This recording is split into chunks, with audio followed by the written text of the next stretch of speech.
Part 3. What if I don't want a long-term relationship with my WW? What if I want what she had with AP? I keep hearing this argument everywhere that affairs are shallow and pretentious, and they never lead to anything memorable. That in the end my WW chose me and repented of her affair for 5 years. That the people in an affair just go back to their animalistic instincts and focus on stroking their egos and short-term pleasure over everything. And it is made out to be inferior to a supposed long-term relationship like marriage. Even she says the same, that her affair was selfish and pointless, that she doesn't miss any of it, and that her acts during the affair fills her with disgust now. But that doesn't stop me from wanting what my WW and AP had. Not the betraying or the cheating part of it, but how she threw away everything else, her marriage, love, integrity, for her affair with AP. How she could just go wild with him and wasn't afraid of trying out the dirtiest fantasies because she didn't have anything to lose. How much excitement she got from sneaking around. How much desired and powerful she felt to have 2 men dancing to her tunes. When I think about everything she did with him, I feel like my relationship with her is bland, boring, and tasteless in comparison. I want a relationship where I can throw everything else to be with her. I want a relationship where I can wild out with her without either of us caring about being left. I want to feel powerful, and I want that energy she experienced. Yes, affairs don't last long, and yes, she came back to me in the end. But the affair must have been such an exhilarating and empowering experience. I doubt she will ever find that same kind of feeling with me. I wish I could give her the same level of excitement and energy that she experienced in her affair. And I wish I could experience the same with her. But I doubt that will ever happen. She will just stay with me, claiming she loves me, wants to grow old with me, will do everything for me. But nothing we have will never measure up to the energy and excitement of her affair. I despise the act of cheating, and I would sooner throw myself into a pit of fire than have an affair. But I would be lying if I say I weren't jealous sometimes of people who have the capacity to indulge in them.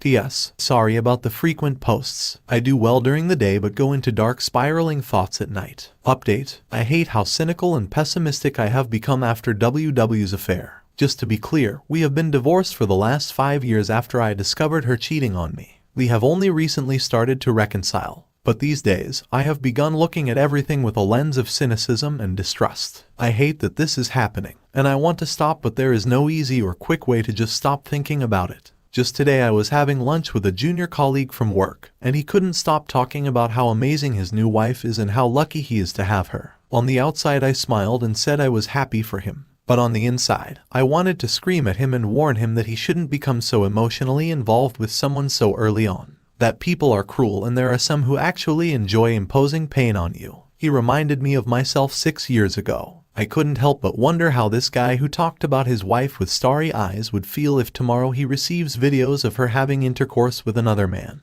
That his perfect and amazing wife was just putting up a front. I was watching an old Bollywood movie with her yesterday evening. If you have watched any Indian movies, you know they all showcase unconditional and idealistic love stories that lasts forever. I wanted to pull my hair out at that instant. I grew up watching these movies, and now I know ours will never be a story like that. I know life is not supposed to be a movie, but it still hurts knowing that she single-handedly shattered it with one move and I had no say in it. Both of us are attending online therapy sessions for a month now. I can't lie, I feel like maybe things are progressing too slow for me. I'm still full of anger. Sometimes I feel so frustrated I feel like I have one foot out the door and I just generally feel defeated and worthless. Or maybe I just had too high expectations. It's only been 1 month since I started it after all. She on the other hand is able to somehow juggle her time and mental energy even with everything that's going on with us. After she found out that my love language is words of affirmation, she came up with the idea of leaving little loving notes on post-it cards all over the place for me to find. And I said, why not, go ahead. It's a really sweet gesture and I really should have been grateful or at least not thought of it negatively since I gave her permission to do it. I can tell she also puts in a lot of effort on each note, and I keep all of them and read them later on because they're lovely. But sometimes, my head just drifts into these thoughts that maybe, just maybe everything she's doing for me now is a pity present. Why put so much effort in saving something you threw away back then so recklessly? Is this genuinely her expressing her love for me?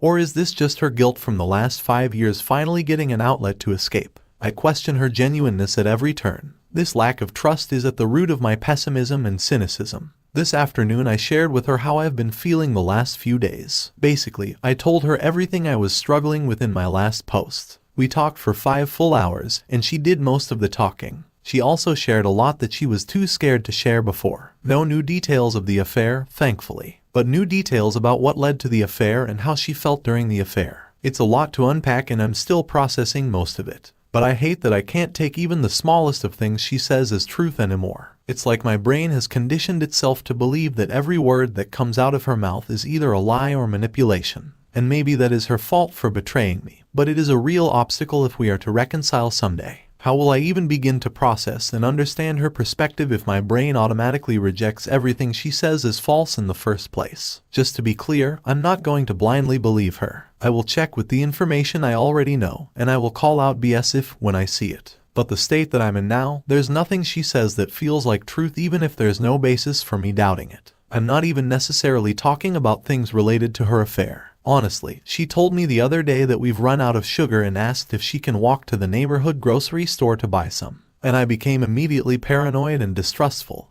and went to check if we've actually run out of sugar or if she's just making excuses to get out of the house so she can meet someone. I hate being like this. It's always the same problem with me. Distrust. And I always have the same question. Will I ever be able to trust her? Is there someone who actually got over this and was able to trust again before their WW got tired of them? Update: I've noticed I'm actually in a better mood when I spend more time with WW. It's really odd considering how triggering everything about her is to me. We spend most of the week busy because both of us work demanding jobs and get time to spend in each other's company only during the evening.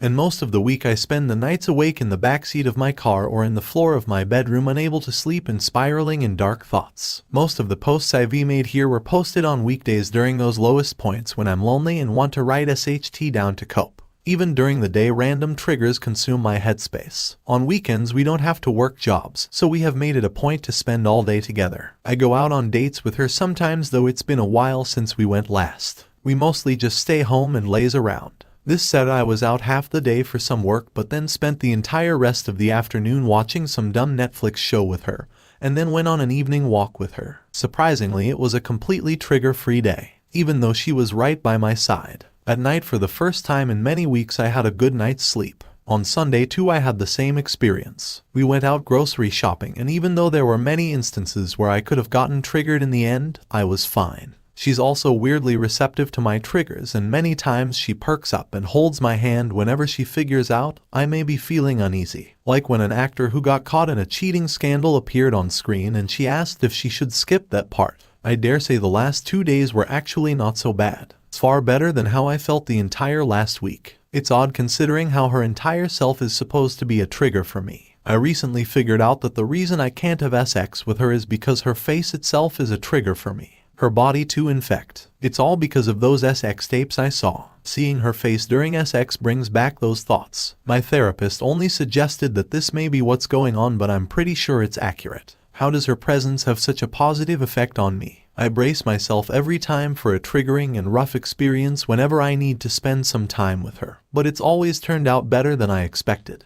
How is it that I get triggered when we're apart but don't when she's right in front of me? Shouldn't she be the source of all triggers? And what exactly changes during sex that I have an opposite experience? I definitely need to talk to my therapist about this, which I will on my next appointment. But what do you guys think? Did any of you go through something similar? BS or WW? Update: I made a list of bitter truths about my WW and her affair that I need to learn to live with. I need help, support, perspective, anything that keeps me from losing all hope. There's so much I'm being asked to forgive and forget. I had no idea this list would be so hard to digest. 1. Firstly, I will never know if she liked AP more than me, if she found him more attractive, if she actually preferred him over me. When she was in the affair, she made fun of things like my height and my skin color, and she let AP degrade and walk all over my dignity. Now she swears I'm perfect in every way, and that even if she had a choice, there's nothing she would change about me, and that everything she said was just to stoke AP's ego and make her feel better about her choices by demonizing me. But does she actually in some small way feel ashamed of my short height? Does she actually secretly desire taller men and she's only with me out of pity or out of guilt? Does she actually prefer light-skinned men? Or was she just lying to satisfy AP like she said? I know everyone will have different things to say, and I cannot open up her brain to see what's really inside. So, I have to learn to live with the fact that I'll never know the truth. And also, with the fact that there will always be taller and more attractive men than me, and to trust that she won't give in to her desires again.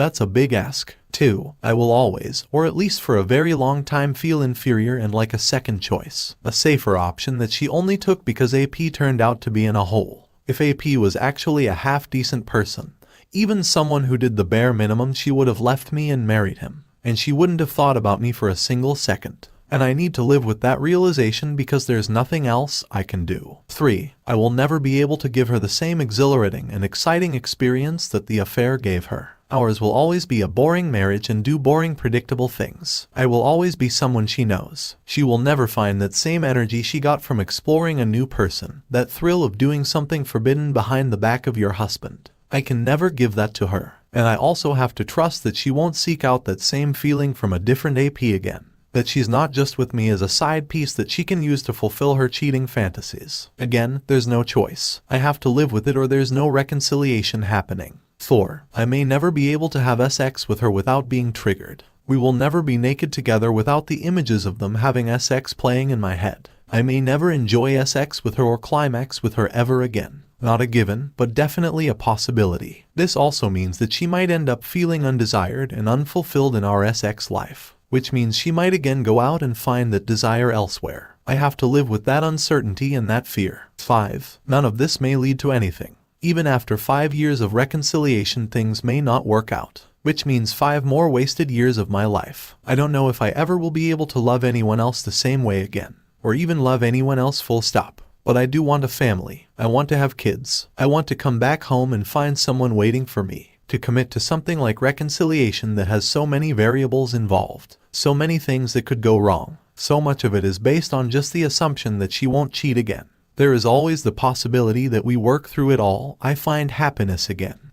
We have kids, and then 5 years later I wake up to find a bunch of SX tapes of my wife again. It's frightening. I don't know how to live with that. I don't know how to live with any of that. Just to be clear, I am 100% committed to reconciliation. And I am also not mad at her today. In fact, we just came back from a dinner date. Just feeling really hopeless and frustrated today at this mountain of expectations that I'm just supposed to accept and live with. I don't even know if I'm capable of doing that. What do you guys do when it feels like it's too much to bear? When it feels like this reconciliation thing is asking too much out of you? I don't know if I'm strong enough to do this. Update: I hurt my WW last night with something I said, and I really regret it. Last night we went on a dinner date together. While we were at the restaurant, they somehow messed up our order and the waitress kept coming back to our table and apologized for the delay and said our order will be served soon. While she was walking away, I just said she's really pretty without thinking anything. And she was like, who? The waitress. I said yes, and she smiled sadly and said yeah, she is pretty. To this point it was probably a normal conversation. But I also added next that I bet our bodies will look really nice and tangled together. This is word for word something AP said to her, and she enthusiastically agreed about it while they were in the affair. I had no reason to really say it other than spite. I don't know why I said it. I almost immediately regretted it. That line just randomly popped into my head. I wasn't even thinking about that beforehand. I'm not even interested in having sex with her at all. Looking back, I said it purely with the intention of hurting my WW and without thinking much about what the consequences will be. When I looked at her, she was shaking, and I could tell she was expending a lot of effort in trying not to cry. I immediately felt bad and said I'm sorry, I shouldn't have said that. I went and sat on her side, but she kept her eyes downcast and said it's okay, don't worry about it. By the time the food arrived she was fine. I asked her again on the way home if she wants to talk about it, but again, she said she was fine. Even if she said it was okay, I of course still felt bad about it. When I saw this morning that she had dark circles and smudges under her eyes, I knew something was up even if she was trying to hide it. So, I asked her if she was okay, and she basically just broke down in front of me. She said that for a long time she's been feeling like she doesn't deserve to be standing next to me after all she did. She said she feels like she deserves to be thrown in the trash. She says that if I dumped her and brought another woman home, she would actually cheer for me because she knows I deserve much better. I knew she hated herself for what she did to me, but I'm only now starting to realize just how much self-hate she carries. We've also been trying to restore sexual intimacy for some time, but it's just not working. The mental images of their xtapes plague and contaminate my headspace so many times I can't even get aroused. Even when I do, I can't come. I have shared these feelings with her. She told me that through therapy she's been trying her best not to dwell on her self-hate. So, when she heard me say what I said last night, she started spiraling. She felt that she's turned my days into a hell, and I've still stuck with her. and now she can't even give me any sexual pleasure. She said she feels like she's only been taking from me, and she can't give anything back because she's ruined so much. She kept saying, "I'm sorry, I'm so useless. I'm sorry I keep failing you again and again." While I held her in my arms and let her cry, it was gut-wrenchingly sad. When she calmed down a bit, I told her that sex between two people shouldn't be a transaction. That you are doing me a favor and I return it to you by giving you sexual pleasure. I am with you because I love you and I see value in you and I enjoy spending time with you. You don't need to give anything back to me apart from honesty and continued efforts. And also, that I'm not doing her any favor by reconciling. I'm doing it for myself because I know she will make an amazing partner as long as she continues to work on herself and not cheat again. I also thanked her for her honesty and apologized again for what I said. I told her that I will do better in recognizing things that may trigger her and not say unnecessarily hurtful things. I think I have to remember that she puts on a brave face for my sake. Things do bother her and there are things that hurt her. I mean, of course it does. She is human. It's weird that I have to actually remind myself that. I never want to hurt her this way again. I want to do better and control this impulsive desire of saying hurtful things for no reason. Did any of you here struggle with this problem? How can I do better in this regard? Update. Last night, we slept in the same bed for the first time in 5 years. I have decided to make some changes in the way I approach reconciliation. I have realized, and a lot of Redditors have also suggested, that I am demonizing her unnecessarily in my head and not looking at the real her. I am isolating her and not even allowing her to get closer to me. I finally came to the conclusion that if we are going to reconcile and move forward, there's no point in continuing to isolate her anymore. For the last 1 month I have asked her to sleep in the guest bedroom and haven't let her in my room yet. She often sexted with her AP in bed while I was sleeping right next to her, so I was afraid that her next to me in bed would be a massive trigger, and I won't be able to sleep because of it. Last night, I told her that I need to be more mindful of her feelings and admitted that I have been needlessly villainizing her when she's actually been doing everything right since we got back together. So, I told her that I won't be sticking to the past anymore and won't be closing myself off just to avoid triggers. So as a first step, I asked her if she would like to sleep in my bedroom tonight. Happy to report that I slept well, or as well as I can with all the nightmares and whirlwinds that go on in my mind. I fell asleep for 5 hours and then woke up at 6 a.m. and then couldn't go back to sleep again because of random spiraling thoughts. She held my hand all night because, in her words, I want you to feel my hands at all times so you can close your eyes knowing I'm not doing anything else. I don't know if that helped, but having her next to me is definitely reassuring. I think she slept well too, though I disturbed her sleep when I woke up randomly at 6 in the morning. I'll wait and see for the next few weeks, and if things go well and I am able to sleep without any triggers, I'm thinking of asking her to permanently move back into my room. I don't know if that will be a good idea, and I am still wary of unprecedented triggers, but as I have learnt by now, I won't really know until I try. Update. My WW keeps pushing for a hall pass that I don't want. It's all she's been talking about for the last 3 days. Ever since the incident with the waitress that I posted about a few days ago, she's been spiraling and making wrong assumptions and doesn't listen to what I say. We've been trying to reignite our sexual intimacy for the last few days. I think her main struggle right now stems from one fact, the fact that I haven't climaxed during sex with her even once, because of the mind movies which happen whenever I am in a sexually stimulating setting with her. This has made her feel inadequate, and she told me she feels like she's failing me again. She seems really distraught and hopeless when we talk about it. She says that she feels helpless because with other triggers she can do something to control them and help me somehow. If it's something she does that is triggering, she can just change her behavior. If it is a song or a place that is triggering, she can make steps to see that we avoid it as much as possible. But with this, she feels hopeless because her face and her body itself is a trigger and she cannot change her body even if she wants to. So, since this is something she cannot change, she just needs to accept that she cannot give me pleasure anymore. Hence, the push towards an open marriage on my end. Even when she hasn't moved in with me, she told me that she feels she doesn't deserve monogamy from me anymore after the things she did, but if I give it to her anyway, she will accept it as a gift. I think with her there is a deep insecurity and feeling of not being enough for me, and also 5 years worth of shame and guilt that comes out every time any insecurity of hers is triggered. I empathize with her suffering but also feel frustrated at how she doesn't listen to what I have to say at all. I reassured her that this is not permanent, and with therapy a lot of BS before me have gotten past mind movies. A lot of people also don't, and if that happens, we will just stop reconciliation. Didn't she tell me that even if we don't make it in the end, she will still be grateful to have tried? She tells me that I may feel like I don't want it now, but in future it is possible that I want to have physically pleasurable sex with someone, and if I feel like it, I can go have it and I don't even need to tell her. I just lost my cool at that. I yelled at her and asked her if she wanted me to have an affair, and if she wants me to stoop down to her level. She cried and I felt bad and apologized. She told me, "I'm sorry, I feel so worthless, it's like I'm in D-Day again." I feel like as long as she's stuck in this rut, we will be going in circles around the same conversation. She's been attending therapy and she told me she's been discussing her insecurities with her therapist. I hope with time the situation improves. Did any of you here go through anything like this? Is there something I can do to help her and stop her from spiraling? Update: I don't understand the affair mindset at all. Can someone help? So, you're telling me that my highly intelligent, confident, and compassionate WW1 started an affair with a manipulative piece of scum. 2. Because she wanted validation. 3. Apparently validation from her own husband was not enough. 4. And she was too scared to talk to me about her needs for some reason she hasn't been able to explain. 5. But then somehow, she had no inhibitions about asking for validation from some random guy she hooked up with 10 years ago. 6. And all this while simultaneously claiming to have never felt anything was missing in our marriage,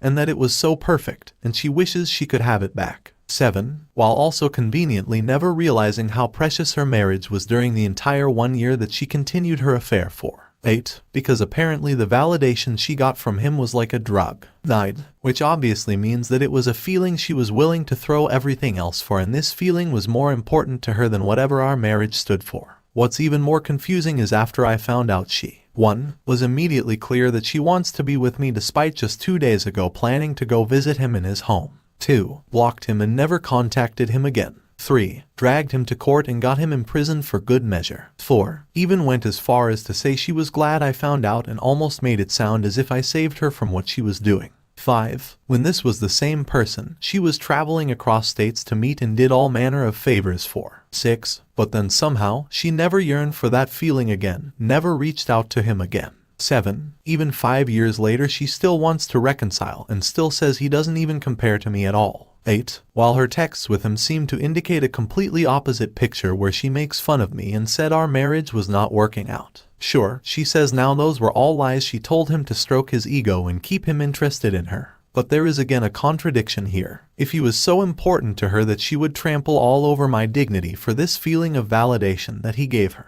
then how come she was able to overcome this need for validation in seemingly one snap of a finger when I found out? How come she never thought of him or wanted to feel that validation drug from him again? I am now at a point where I am starting to trust her words. She has proven reliable and trustworthy enough in the last few weeks. But the things she's told me are so difficult to wrap my head around. They make zero sense to me. Maybe this is because I have never had an affair of my own. I guess I'll never know. The biggest one that I struggle with is how did you never realize the importance of our marriage for 1 year? 1 year is too long of a time. Did you never sit down and think about it? Did that thought never occur to you when you came home and saw my face, even once in 12 months? And how can I forget her feeling intimidated at having to discuss her needs with me but somehow didn't feel intimidated to step out of marriage? Isn't that a more daring thing to do? Or am I missing something? I am not questioning her genuineness anymore. I trust her when she says all this. At this point I just want to understand. How are so many of these contradictions and unlikely chain of events possible?